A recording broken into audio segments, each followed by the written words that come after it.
किन बोल्नु उहाँ बोल्नु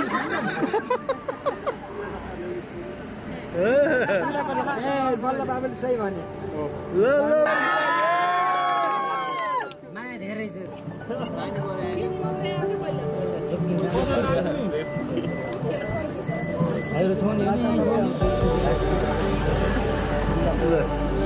ल लाग्छ सबै खायो नि अब त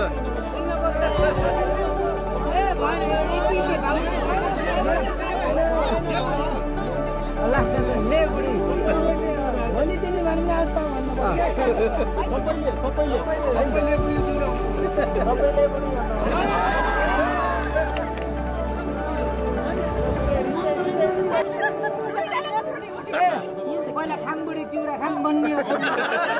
जे जस्तो मिठो नमिठो त खानु पर्यो त पहिला भोलि नपाकेको रोटी खानु पर्छ के होला खामबुडी चिउरा खाम बनियो पहिला